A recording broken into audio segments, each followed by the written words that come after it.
Welcome to my channel, Bookish English.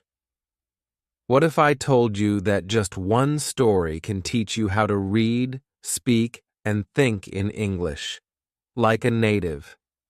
You don't need grammar books. You don't need hundreds of lessons. You just need one simple story. Stay with me, and I will show you how.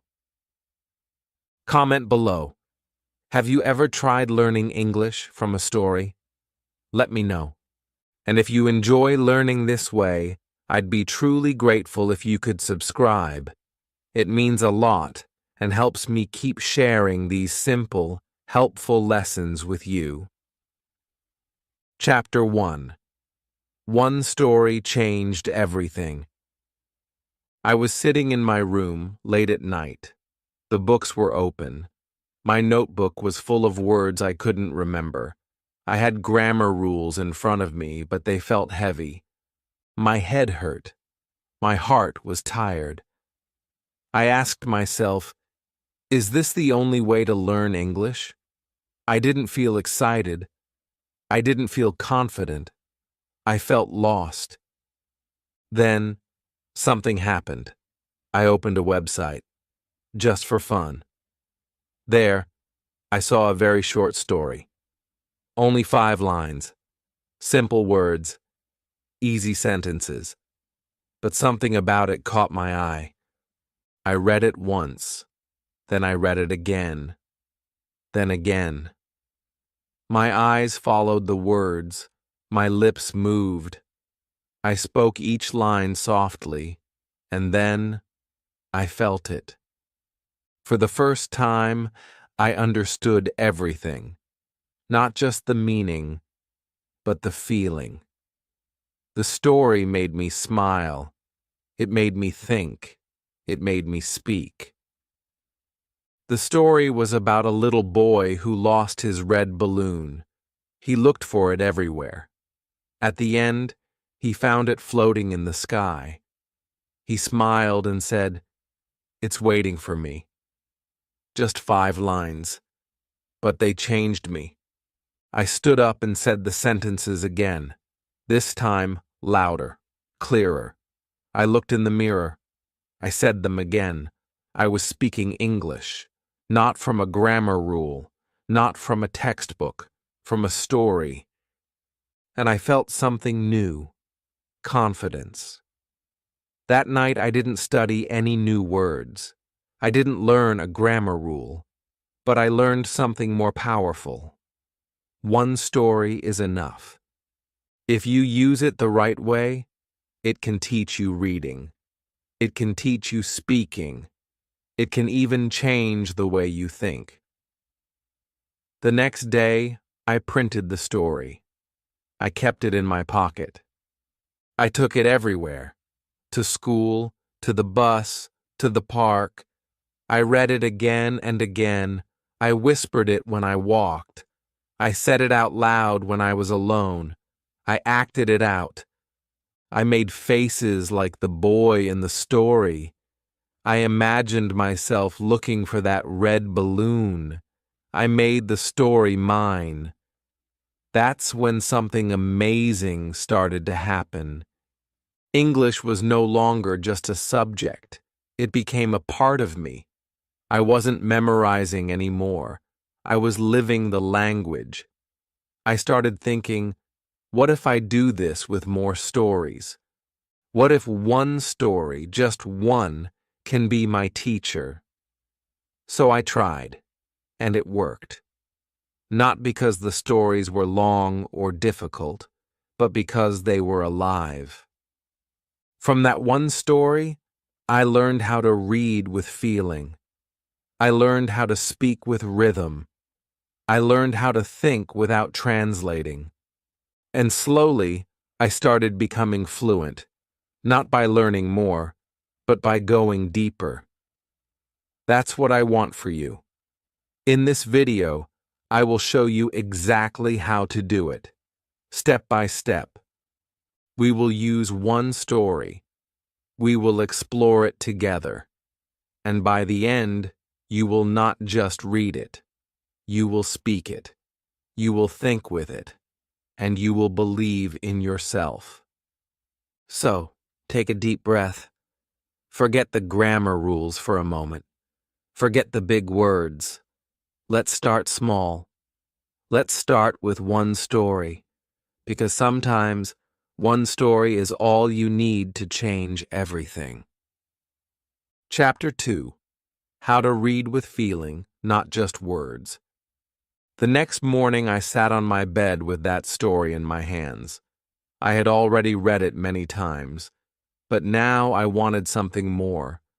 I didn't want to just read the words. I wanted to feel them. I wanted to bring the story to life. So I looked at the first line. The boy lost his red balloon. I didn't just say it. I imagined it. I saw the boy in my mind. I saw him looking up, his eyes wide, his hand reaching out. I read it slowly, like I was the boy. I felt the sadness in the sentence.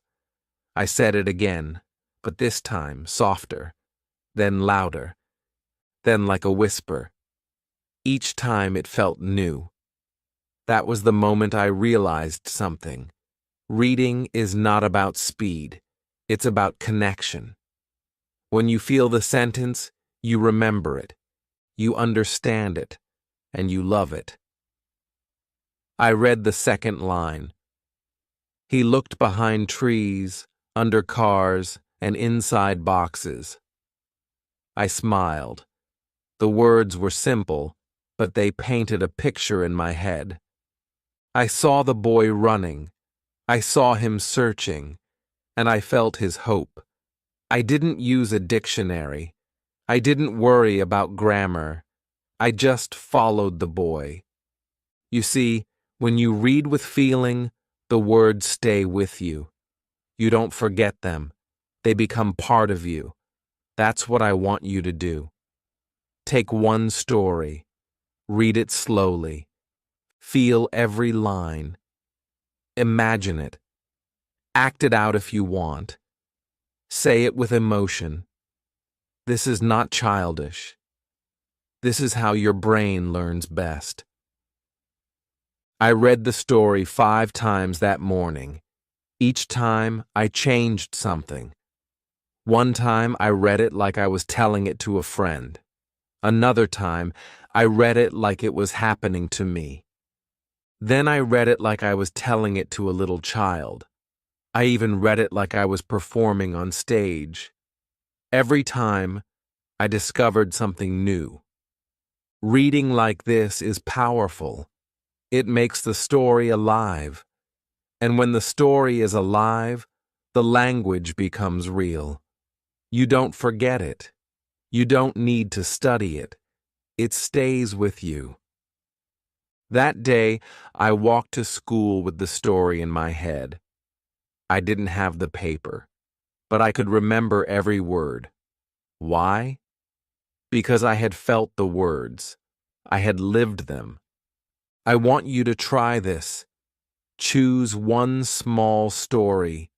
It can be about anything. A balloon, a dog, a rainy day. Read it 5 times. Each time change your voice, change your emotion. Read it happy, read it sad, read it fast, read it slow. And don't just use your voice, use your heart. Reading like this is not just reading. It's practice for speaking. It's training for thinking. It's a secret way to become fluent without stress. I didn't know it back then, but I was building something strong. My mouth was learning the shapes of English. My ears were learning the music. My brain was building English inside me, one story at a time. So don't read like a student. Read like a storyteller.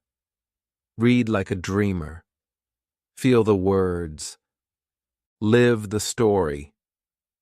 That's how you begin to change.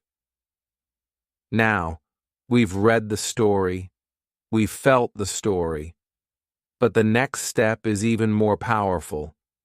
Speaking the story out loud. And in the next chapter, I'll show you exactly how to do it, even if you're shy, even if you're scared, even if you've never spoken a word before. So keep watching. The real magic is just beginning. Chapter 3. Speak the story, don't just say it. The first time I tried to speak English, my voice was small, my lips were tight, I was scared. I had the story in my hand, but the words felt heavy in my mouth. I thought, what if I say it wrong? I looked around. No one was there. Still, I was nervous. But I remembered something. This is just a story. It's not a test. It's not a school exam. It's a little story about a boy and a balloon. And I liked that story. So I took a deep breath. I looked at the first line, and I said it out loud. The boy lost his red balloon. At first, it didn't sound right. My voice didn't feel strong, but I didn't stop. I said it again, and again, slowly, then faster, then with feeling. The second line, he looked behind trees, under cars and inside boxes. This time, I didn't just speak. I moved my body. I pretended to look behind trees. I crawled like I was looking under a car. I peeked into boxes. I acted the story. I was the boy. And suddenly, I wasn't scared anymore. I was having fun. That's the secret. Speaking English doesn't have to be hard. It doesn't have to be perfect. It just has to be real. You don't need big words. You just need to speak what you feel. I stood in front of the mirror. I looked at myself. I smiled. I spoke the whole story from start to end. I used my hands. I used my eyes. I said every word with meaning. I felt like an actor. But this was not a show. This was my practice. You can do this too. You don't need a class. You don't need a partner. Just a story, a mirror, and your voice. Speak the story, not just once, many times. Speak it in the morning. Speak it at night. Speak it while you walk. Speak it when you're alone. This is how fluency starts. Sometimes I made mistakes. Sometimes I forgot a word, but I didn't stop. I didn't worry. Because I was learning. I was growing. And every time I spoke, I became stronger. The story became my daily speaking practice. I didn't wait for the perfect time. I didn't wait for someone to correct me. I just spoke. And the more I spoke, the easier it got. One day, I recorded myself. I listened to my voice. It sounded strange at first, but then I smiled. I could hear English. I could hear the rhythm. I could hear the story. That was the moment I believed in myself. Speaking the story helped me in many ways. It trained my tongue. It improved my pronunciation. It built my memory. It gave me courage. And it made English feel natural. You don't have to say big things. Just say small things, clearly. Say them with feeling. Say them again and again. That's how babies learn. That's how I learned. That's how you will learn too. So today, I want you to do something simple. Take one story, stand in front of a mirror, look at yourself, and speak. Don't worry about grammar. Don't worry about accent. Just speak. Like you're telling it to a friend. Like you're living the story. This is not just practice. This is transformation. And in the next chapter, I'll show you how I used the same story to listen like a child. How I trained my ears. how I made English sound normal, and how that helped me speak even better. So don't stop now. The story is just beginning. Chapter 4. Listen like a child learns. I used to think listening was just about hearing words, but I was wrong. Real listening is about feeling. It's about hearing the music of a language, the ups and downs, the fast and slow, the soft and strong. Babies don't know grammar, they don't know vocabulary, but they listen. They listen every day for hours. That's how they learn. Slowly, naturally, without stress. I wanted to do the same. I took the same short story, the one about the boy and the red balloon, and I found an audio version online. It was read by a native speaker, soft, clear, and slow. I put in my earphones, I closed my eyes, and I just listened. No notebook, no dictionary, just the sound. At first, I didn't catch every word, but I didn't care. I let the voice play again, then again, then again. I started noticing things. The way the speaker said, "The boy lost his red balloon," slow at the start, gentle at the end. I could hear the sadness in his voice. He looked behind trees, under cars, and inside boxes. The rhythm changed.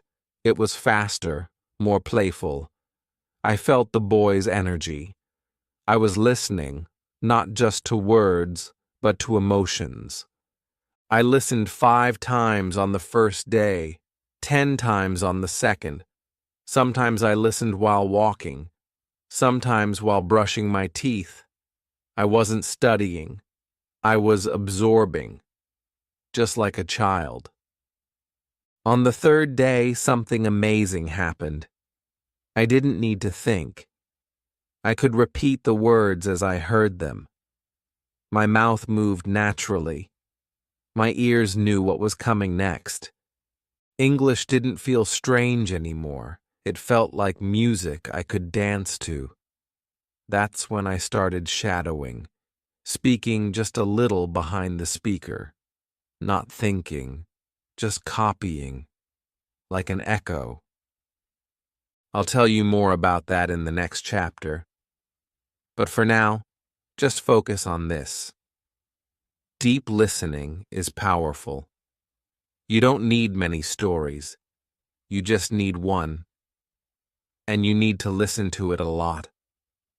I used to listen to random English videos. I didn't understand much. I felt tired.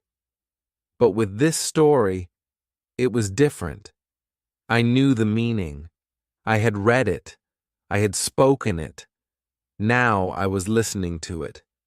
Everything connected. And the best part? I wasn't bored. I was listening to a story I liked. It was short. It had feeling. I could imagine it while listening. And the more I listened, the better my pronunciation became. The better my memory became. The more confident I felt. If you want to train your ears like a baby, here's what to do. Choose one simple story. Find the audio. Or record yourself reading it. Listen to it 5 times a day. Don't worry if you don't understand everything. Just listen. Let your brain do the work. Let your ears get used to the sounds. Over time, you will start hearing new things, words, expressions, feelings. English will no longer sound like noise. It will sound like meaning. You don't need 100 stories. You don't need fancy materials. Just one story, one voice, and your attention. So now, you've read the story, spoken the story, and listened to the story. What's next? the most powerful step of all, thinking in English with the story. And in the next chapter, I'll show you how I trained my brain to stop translating, and how you can too, with just one simple story. Keep going. You're doing something amazing. Chapter 5. Think in English with one story. Thinking in English used to feel impossible for me. Every time I wanted to say something, my brain worked like a translator. First, I thought in my language. Then I searched for English words. By the time I found the right words, the moment was gone. I stayed quiet. I felt slow. I felt stuck. But everything changed with one story. I already knew the story well. I had read it, spoken it, and listened to it. Now I wanted to take the next step. I wanted to think in English. I didn't know how to do it. But one day, something happened. I was brushing my teeth. The story came to my mind. I didn't call it. It just appeared. I saw the boy. I saw the red balloon. And in my head, I heard the sentence, "The boy lost his red balloon." I didn't translate it. I just thought it. It felt small, but it was big.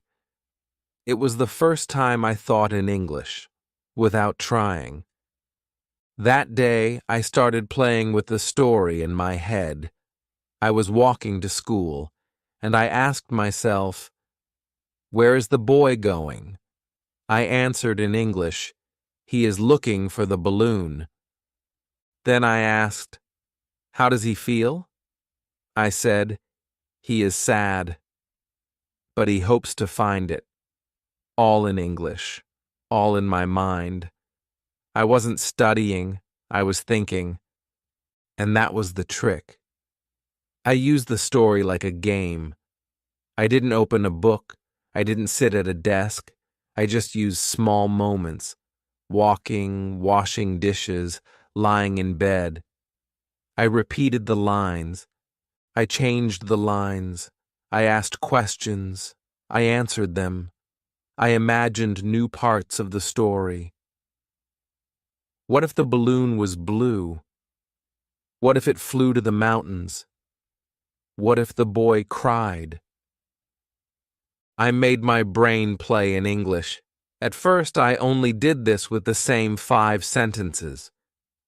But soon, my mind wanted more. I added new sentences, small ones. I talked about my day using the story. I lost my pen just like the boy lost his balloon. It became a part of me. Thinking in English doesn't mean saying big, smart things. It means using small sentences again and again, inside your mind. No fear, no grammar rules, no pressure. You can start today. Here's how. Take your story. Read it again in the morning. Then, during the day, let it come back to you. Say the first line in your head, then ask yourself something about it. Answer in English. Don't worry about mistakes. No one can hear your thoughts. This is your safe space. Do this while walking, while cooking, while waiting in line. Think of the story like a friend who walks with you. Talk to it. Play with it. Make it fun. The more you do it, the faster your brain will stop translating. English will become natural. You won't even notice it. But one day, you'll be thinking in English and you'll smile. That's what happened to me. So, stop waiting for the right time. Stop trying to be perfect. Start thinking with one small story. It's not just practice. It's brain training. It's magic. And now, it's time to learn a technique that changed everything for me, shadowing. It helped me speak fast, understand better, and sound like a native. In the next chapter, I'll teach you how to use shadowing with this same story and how it can speed up your fluency faster than you imagine. Keep going. This journey is working. Chapter 6. The Shadowing Method. The Game Changer.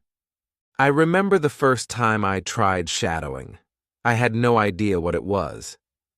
I read the word online, shadowing. It sounded cool but strange. The article said, just copy the audio, speak with it, just a little behind. I was curious. I already had my story. I had listened to it many times. I knew every line. I knew how it sounded. So I decided to try. I pressed play. The voice said, "The boy lost his red balloon." I waited half a second. Then I said it too. "The boy lost his red balloon." I tried to match the voice, the sound, the speed, the feeling. It felt funny at first. I wasn't used to speaking that way. My voice was behind the audio. It felt like chasing someone in a race. But I didn't stop. I played the second line. He looked behind trees, under cars, and inside boxes. I repeated it, just behind the voice. I tried to copy the rise and fall. I tried to feel the rhythm. I was not just speaking English. I was performing it. And something amazing happened. After a few minutes, I could feel my mouth moving faster. My brain didn't have time to think in my own language. I had to follow the voice. I had to stay close. And that's the magic of shadowing. It forces your brain to stop translating. It pushes you to think, speak, and feel English all at the same time. That day, I shadowed the full story 10 times. I stood in front of the mirror. I looked at my lips. I copied the speaker's emotion. If he sounded sad, I sounded sad. If he sounded happy, I smiled too. I was not just learning pronunciation. I was learning expression. I was learning flow. Every day, I shadowed the same story. 5 minutes in the morning, 5 minutes before sleep. I didn't need a classroom. I didn't need a partner. I just needed the story and my voice. That's it. After 1 week, my mouth felt stronger. My words came out faster. I didn't pause so much. I started noticing patterns, how words connected, how some sounds disappeared, how some were stretched. My listening improved, my speaking improved, my confidence grew. I didn't sound like a robot. I sounded human. Here's how you can do it too. Choose a short story you like. One with audio. If you can't find it, record your own voice reading it. Listen to one sentence. Pause and repeat it. Try to match the voice. Then, play a full line and speak along with it, half a second behind. Don't pause the audio. Keep going. Don't worry about mistakes. Just keep moving, like a shadow. In the beginning, it will be hard. Your tongue will feel slow. Your breath may feel short. But don't give up. This is not a test. This is a powerful practice. Do this every day. Even 5 minutes can help. You will see changes in your sound, in your speed, in your confidence. Shadowing is not acting. It's not pretending. It's the closest thing to real-life speaking, without pressure. You're not just learning English. You're becoming English. So don't just read the story. Don't just listen. Speak with it. breathe with it, feel with it. And now that you've mastered shadowing, let's take it to the next level. In the next chapter, I'll show you how I turned this one story into 100 real English sentences, and how you can too.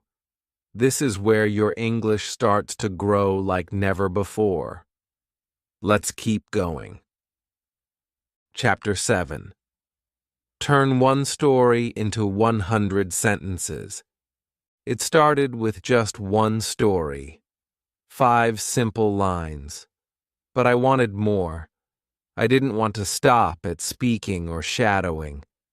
I wanted to use that story to grow my English like a tree, with many branches, many sentences. So I asked myself one small question. Can I make 100 sentences from this one story? The answer was yes. I sat down with a notebook. I looked at the first line. The boy lost his red balloon. I closed my eyes and thought, what can I ask about this? I wrote, who is the boy? Then I answered, he is a small boy. That's one sentence. Then, what did he lose? I wrote, he lost his balloon. 2 sentences. I kept going. What color was the balloon? It was red. Why was he sad? Because he lost it. The questions kept coming, and every answer was a new sentence. Soon I had 10, then 20. I wasn't memorizing. I was creating. The second line gave me even more. He looked behind trees, under cars, and inside boxes. I asked, where did he look? He looked behind trees. Did he find the balloon? No, he didn't. Was he tired? Maybe he was.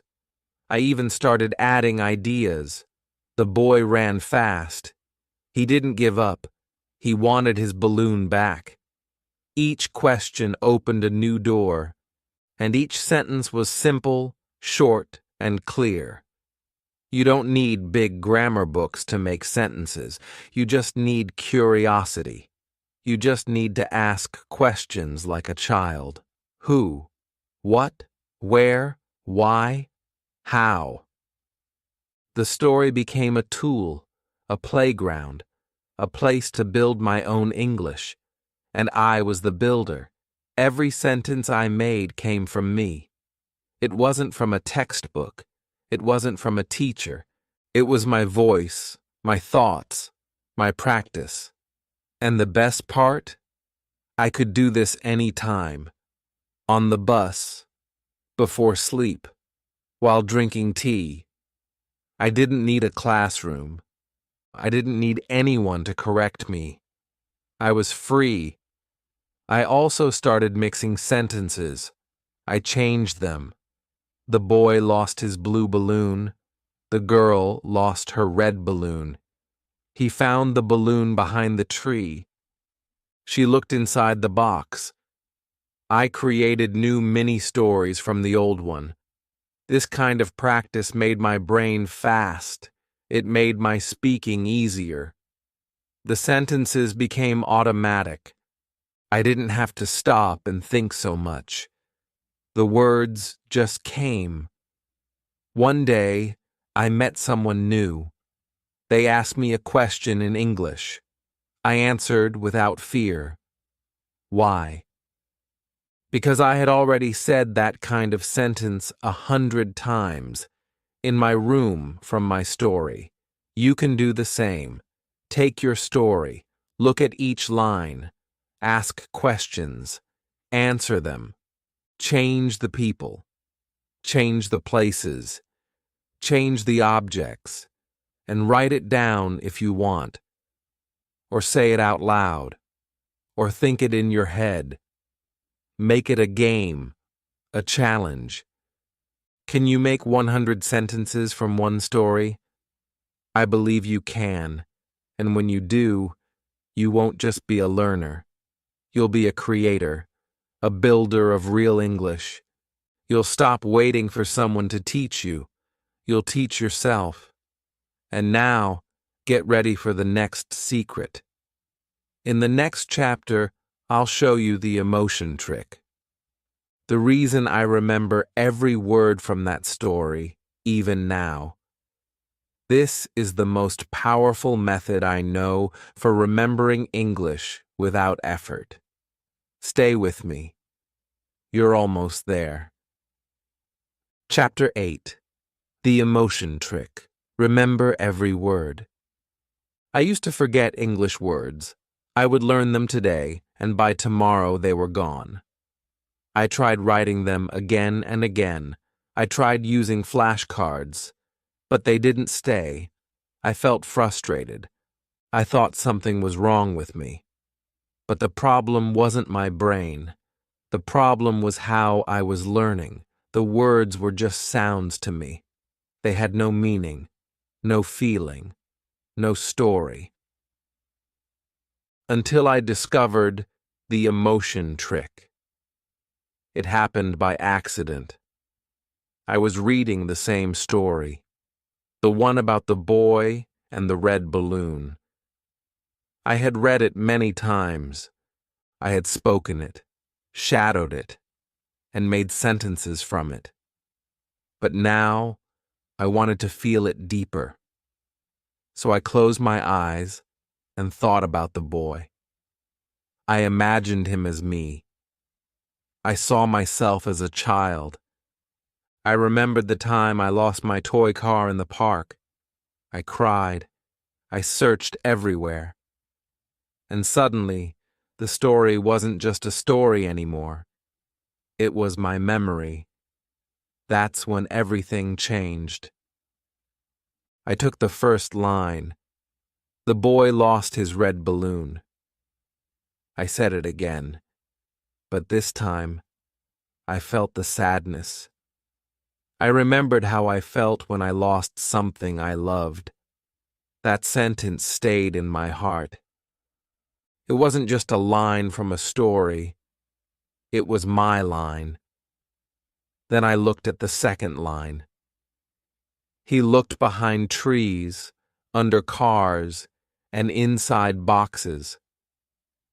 I imagined myself looking under a bed, calling my dog's name, feeling worried. That feeling helped me remember the sentence, easily, naturally. I did the same for every line. I added emotion.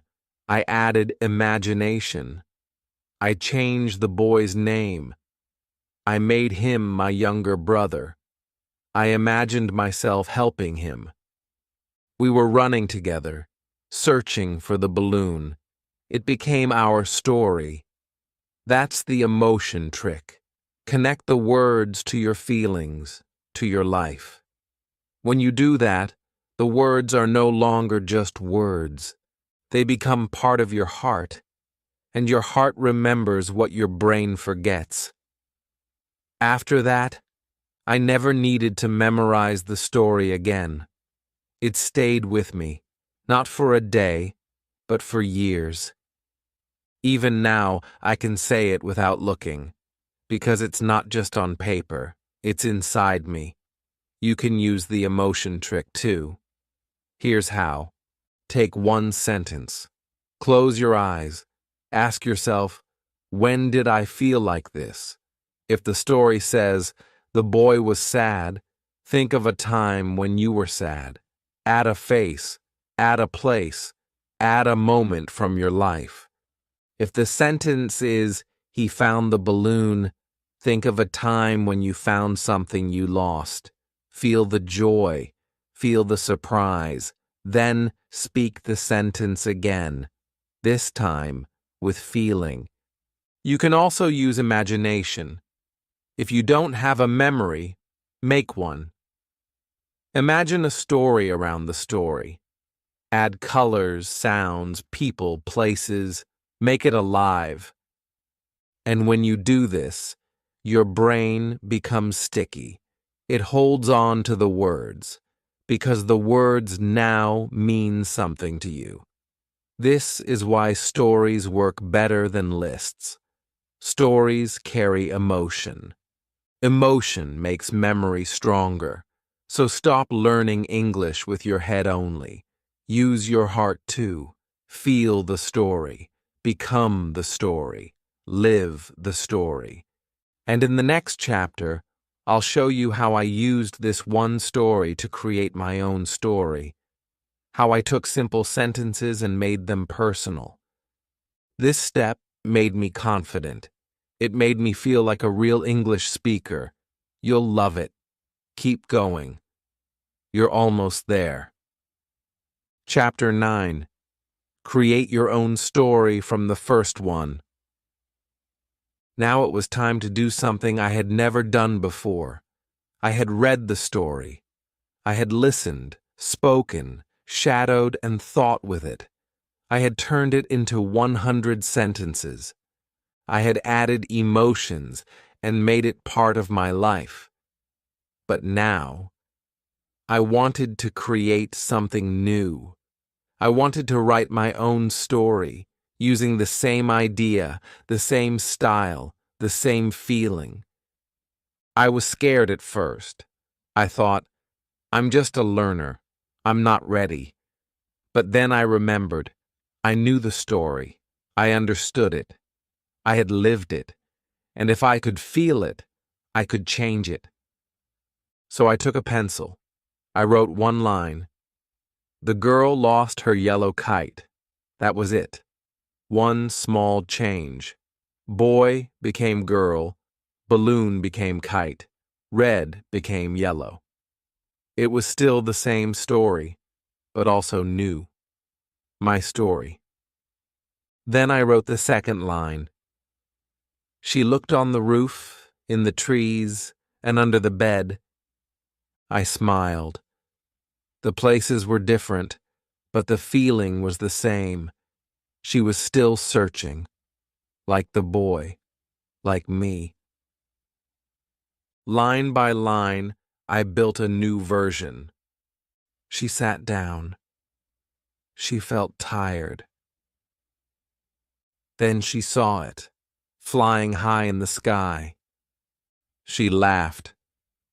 It's waiting for me, she said. I read it out loud. It sounded real. It sounded mine. And that feeling that I had created something in English was the best feeling of all. You can do this too. Don't worry about making a long story. Don't worry about grammar. Just start small. Take the first sentence from the original story. Change one word, then change another. Maybe the boy becomes a dog. Maybe the balloon becomes a shoe. Maybe he doesn't lose something. Maybe he finds something. There are no rules. This is your story. You can write about a rainy day, a lost toy, a missing sock, a magic book, or a dream. You can write about yourself, your friend, or someone you imagine. Keep the structure simple. Keep the words short, just like the first story. After writing, read it out loud, slowly. Then again. Add feeling. Add pauses. Smile while reading. This is your English. You made it. And here's the best part. You can now use your story the same way you used the first one. Read it, speak it, shadow it, think about it, ask questions, make sentences, use the emotion trick. You now have a second teacher, your own creation. I remember the first time I shared my story with a friend. They listened and said, "Wow, you made this?" I said yes, in English, and they smiled. I felt proud. I felt free. I wasn't just copying anymore. I was creating. You don't need to be advanced to write in English. You don't need perfect grammar. You just need one story to start. Then you make it your own. one sentence at a time. So now, take your story, write your version, use your life, use your dreams, and if you like, share it in the comments. I would love to read it. And now, it's time for the final chapter. In the next one, I'll give you a full 30-day plan, how to use this one story every day in new ways to become fluent, confident, and free in English. You've come so far. Let's finish strong. Chapter 10. Use one story for 30 days. See the change. This is the final step, the most powerful one. You've done so much already. You read the story, you spoke it, you listened, shadowed, thought with it. You made new sentences, you added emotion, you even wrote your own version. Now, it's time to bring it all together. I call it the one story, 30 days plan. Yes, just one story, the same one, every day. But each day we will use it in a new way. You won't get bored. You'll get better, I promise. This is the plan I used, and it changed everything. Week 1, get close to the story. Day 1, read the story slowly 5 times, out loud. Day 2, listen to the audio. Close your eyes. Just feel the sound. Day 3, speak the story while reading. Use feeling in your voice. Day 4, shadow the story. Follow the audio half a second behind. Day 5, think with the story. Repeat lines in your mind while walking or sitting. Day 6, ask simple questions about the story and answer in English. Day 7, use the emotion trick. Connect each line with your memory or imagination. By the end of the first week, the story will live in your heart. Week 2, grow the story. Day 8, change small words and make a new version. Day 9, write 10 new sentences based on the story. Day 10, act the story. Use your body. Pretend you are the character. Day 11, tell the story to a friend or record yourself. Day 12, write a new ending. What happens next? Day 13, ask what if questions. What if it rained? What if he never found the balloon? Day 14, say the story to yourself without reading. From memory, feel it. You are now building your fluency. You're speaking from your mind. Week 3, deep practice. Day 15, translate the story into your language, then back into English. Day 16, focus on pronunciation. Record and compare. Day 17, shadow again, but faster this time. Push yourself. Day 18, write 20 questions and answers using the story. Day 19, speak the story in different emotions: happy, sad, excited, angry. Day 20, write a journal entry as if you are the character. Day 21, tell the story while looking in the mirror. Be confident. Smile. You are no longer a beginner. You are now a user of English. Week 4, live the story. Day 22, watch a video with similar vocabulary. Notice the words. Day 23, sing the story. Yes, make a song out of it. Make it fun. Day 24, teach the story to someone else. Day 25, Make a comic or drawing about the story. Day 26. Write a full paragraph about your feelings about the story. Day 27. Try to speak about the story without stopping for 1 full minute. Day 28. Mix 2 stories together, yours and the original. Day 29. Say the story from the other person's view. Be creative. Day 30. Record a video of yourself telling the story your way. Watch it. Smile. This is the moment where it all comes together. 1 story. 30 days. You changed. You grew. You didn't just study English. You lived it. That's what happened to me. After 30 days, I didn't feel like a student anymore. I didn't feel like a beginner. I felt like someone who could speak, understand, feel, and create in English. And you can feel the same. So don't wait. Start today. Use this story. Follow this plan. Repeat it with a new story next month, and next, and next. Your English will grow faster than you ever thought. You don't need 100 lessons. You just need 1 story. And the will to use it well. If this video helped you, please like it and share it with your friends. And tell me in the comments, are you ready to start your 30-day story challenge? I'll be reading every comment. And don't forget to subscribe to the channel for more real, simple, and powerful ways to learn English. Let's grow together. Your journey has just begun.